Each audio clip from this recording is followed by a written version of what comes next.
नमस्कार दोस्तों, आज के इस वीडियो में क्लास 12 हिंदी इलेक्टिव का बहुत ही महत्वपूर्ण सवाल को देखने वाले हैं दोस्तों, जो 9 फरवरी के लिए बहुत ही महत्वपूर्ण है। यहाँ से दोस्तों आप लोगों के एग्जाम में बहुत सारे प्रश्न देखने को मिलेंगे।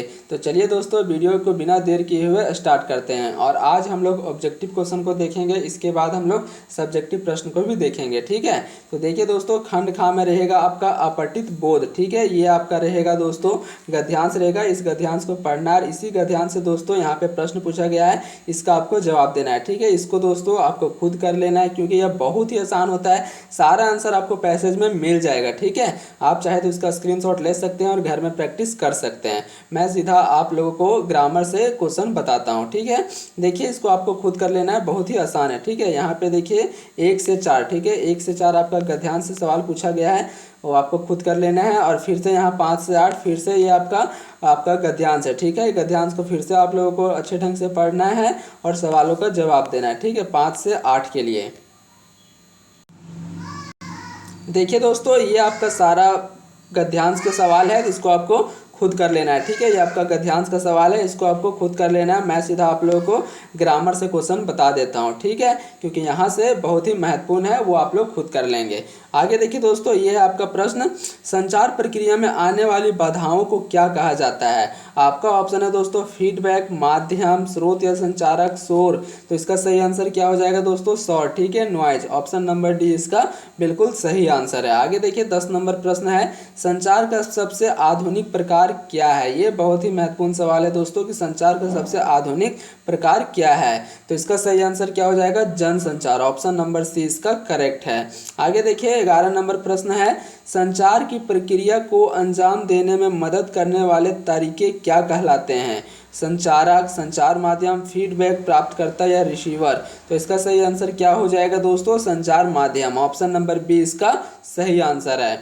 आगे देखिए 12 नंबर प्रश्न है, निम्न में से कौन जनसंचार माध्यम का एक प्रचलित रूप नहीं है। इनमें से आपको बताना है दोस्तों तो कौन सा जो है वह जनसंचार का प्रचलित रूप नहीं है। ठीक है, रेडियो, इंटरनेट, टेलीग्राम, टेलीविजन। तो इसका सही आंसर क्या हो जाएगा, ऑप्शन नंबर डी टेलीग्राम। ठीक है, टेलीग्राम आपका बिल्कुल सही आंसर है।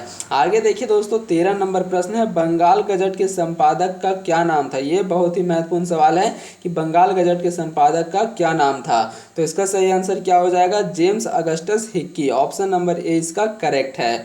आगे देखिए दोस्तों नेक्स्ट प्रश्न है, हिंदी के प्रथम साप्ताहिक, ठीक है, हिंदी के प्रथम साप्ताहिक पत्र उदंड मार्तट के संपादक थे। ये बहुत महत्वपूर्ण सवाल है दोस्तों, ये आपके एग्जाम में हर साल पूछा जाता है 12th बोर्ड परीक्षा में। ठीक है, तो ये आपके लिए काफ़ी महत्वपूर्ण है। इसका सही आंसर क्या हो जाएगा, ऑप्शन नंबर डी। ठीक है, जुगल किशोर शुक्ल। ऑप्शन नंबर डी इसका करेक्ट है। आगे देखिए 15 नंबर प्रश्न है, ऑल इंडिया रेडियो की विविध स्थापना कब हुई। ये जैक का फेवरेट सवाल है दोस्तों, जैक के द्वारा यह हर साल पूछा जाता है यह प्रश्न। तो इसका सही आंसर क्या हो जाएगा, 1936। ऑप्शन नंबर बी इसका बिल्कुल सही आंसर है। आगे देखिए 16 नंबर प्रश्न है दोस्तों, किस फिल्म को भारत में बनी पहली समांतर सिनेमा कला फिल्म मानी जाती है। तो इसका सही आंसर क्या हो जाएगा आपका, ऑप्शन नंबर सी। ठीक है, ऑप्शन नंबर सी इसका करेक्ट आंसर हो जाएगा, पथेर पंचाली। 17 नंबर प्रश्न देखिए, निम्न में से कौन फीचर का एक प्रकार नहीं है। इनमें से आपको बताना है दोस्तों को कौन सा जो है वो फीचर का प्रकार नहीं है। तो इसका सही आंसर क्या हो जाएगा, ऑप्शन नंबर डी। ठीक है, संपादक फीचर। ये आपका बिल्कुल सही आंसर है। आगे देखिए 18 नंबर प्रश्न है, संपादकीय पृष्ठ पर समसामयिक, ठीक है, संपादकीय पृष्ठ पर समसामयिक घटनाओं पर आधारित छपे लेख को क्या कहा जाता है। आलेख, फीचर, संपादकीय या फिर रिपोर्टाज। तो इसका सही आंसर क्या हो जाएगा दोस्तों, संपादकीय। ठीक है, ऑप्शन नंबर डी इसका सही आंसर है। खंड गांव में देखिए दोस्तों पाठ्य पुस्तक, ठीक है, यहाँ से आपका पाठ्य पुस्तक से प्रश्न पूछा गया है। ये आपका पैसेज है दोस्तों, इस पैसेज को आपको अच्छे से पढ़ना है और इसे संबंधित सवालों का जवाब देना है। ठीक है, इसको आपको खुद कर लेना है घर में अच्छे तरीके से। अगर आपको समझ में नहीं आता है तो आप लोग कमेंट करके बताइए, मैं आप लोगों को करवा दूंगा। आगे देखिए दोस्तों आपका प्रश्न कहाँ से है, आपका 23 नंबर से प्रश्न मैं आप लोगों को बता देता हूँ। ठीक है, निम्नलिखित प्रश्नों के सही विकल्प का चयन कीजिए। 23 नंबर प्रश्न देखिए दोस्तों, निम्न में से कौन सा जोड़ा सही है। इनमें से आपको बताना है कि कौन सा जोड़ा सही है, मतलब लेखक और पाठ का नाम बताना है। ठीक है, तो इसका सही आंसर क्या हो जाएगा? ऑप्शन नंबर ए, ठीक है, रघुवीर सहाय वसंत आया। वसंत आया जो आपका चैप्टर है दोस्तों, इसके लेखक कौन है? रघुवीर सहाय। ऑप्शन नंबर ए इसका बिल्कुल सही आंसर है। आगे देखिए 24 नंबर जो प्रश्न है, एक कम, ठीक है, एक कम कविता के अनुसार, जो आपका कविता है दोस्तों एक कम, इस कविता के अनुसार आज़ादी के बाद देश में किस प्रकार का माहौल बन गया था? ऑप्शन है दोस्तों धोखाधड़ी का, नितांत स्वार्थपरता का, आपसी खींचातान का, ये सभी। तो इसका सही आंसर क्या हो जाएगा? ऑल ऑफ दिस, ठीक है, ऑप्शन नंबर डी इसका करेक्ट आंसर है, ये सभी। आगे देखिए 25 नंबर प्रश्न है, वसंत आया कविता में कवि अपनी किस मूल की बात करता है? आपका ऑप्शन है दोस्तों, वह ऋतु परिवर्तन को महसूस नहीं कर सका, वह भूल गया कि वसंत पंचमी को दफ्तर बंद रहेगा, वह सुबह की सैर पर निकलना भूल गया, या सभी। तो इसका सही आंसर क्या हो जाएगा? ऑप्शन नंबर ए, ठीक है, वह ऋतु परिवर्तन को महसूस नहीं कर सका, ये दोस्तों बिल्कुल सही आंसर है।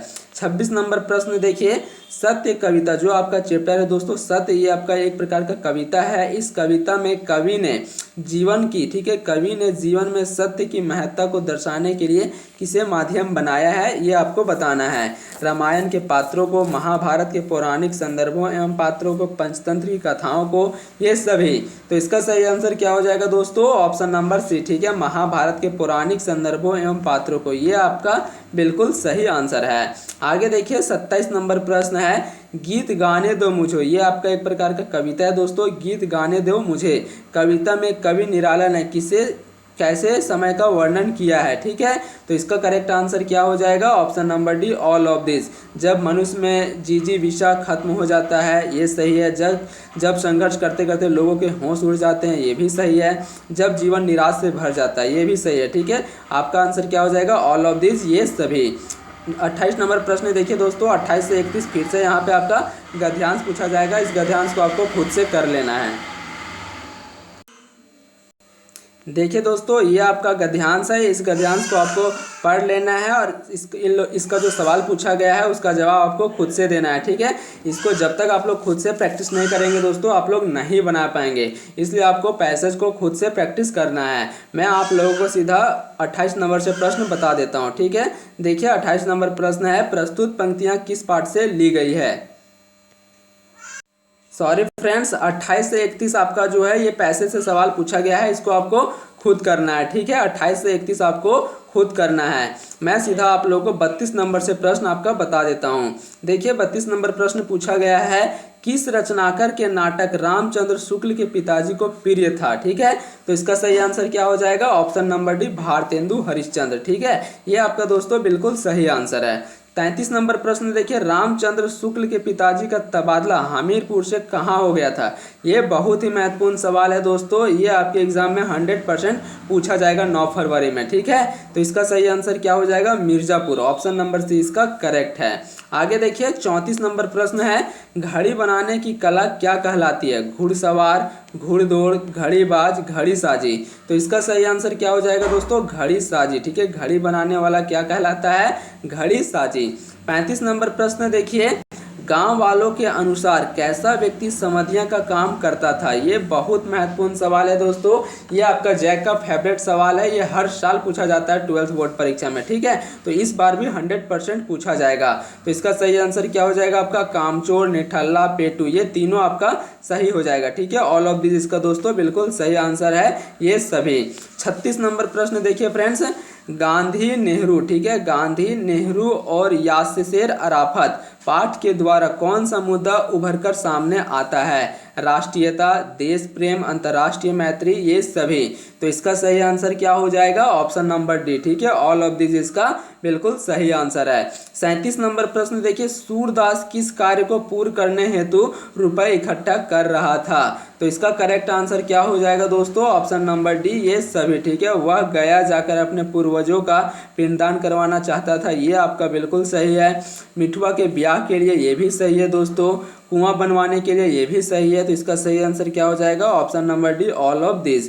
38 नंबर प्रश्न देखिए, सुभागी सूरदास की झोपड़ी में क्यों छिपी? ये बहुत महत्वपूर्ण सवाल है दोस्तों, ये सवाल आपके एग्जाम में 100% पूछा जाएगा, ठीक है। तो इसका सही आंसर क्या हो जाएगा? ऑप्शन नंबर बी इसका जो है वो आपका सही आंसर है, अपने पति की मार से बचने के लिए, ठीक है। ये आपका बहुत ही सही आंसर है। आगे देखिए 39 नंबर प्रश्न है, जगधर किसका खींचा खोंचा लगाता था? ठीक है, तो इसका सही आंसर क्या हो जाएगा दोस्तों? चाट, मिठाई, गोलगप्पे, ये सभी। इसका सही आंसर हो जाएगा आपका ऑप्शन नंबर बी, मिठाई, ठीक है। ऑप्शन नंबर बी इसका बिल्कुल सही आंसर है। 40 नंबर प्रश्न देखिए दोस्तों, ये आपका लास्ट प्रश्न है, ठीक है। सूरदास की झोपड़ी, पाठ के अंत में सूरदास क्या निश्चय करता है? मोहल्ला छोड़ने का, कोई दूसरा काम आरंभ करने का, पुनः झोपड़ी बनाने का, इनमें से कोई नहीं। तो इसका सही आंसर क्या हो जाएगा? ऑप्शन नंबर सी, पुनः झोपड़ी बनाने का, ठीक है। ये आपका दोस्तों बिल्कुल सही आंसर है। ये था दोस्तों आप लोगों के एग्जाम के लिए बहुत ही महत्वपूर्ण सवाल। इसी तरह से मैं आप लोगों को रोजाना वीडियो अपलोड करता रहूंगा। बस आपको वीडियो को 2-3 बार देखना है ताकि आपको एक बार में ही सब कुछ याद हो जाए, क्योंकि दोस्तों आप लोगों के एग्जाम में सारा प्रश्न यहीं से देखने को मिलेंगे, ठीक है। तो वीडियो को पूरा देखिए और दोस्तों के साथ से शेयर करें, और अगर आप लोग चैनल पर नए हैं तो चैनल को सब्सक्राइब कर लें। मिलते हैं दोस्तों नेक्स्ट वीडियो में, तब तक के लिए जय हिंद, जय भारत।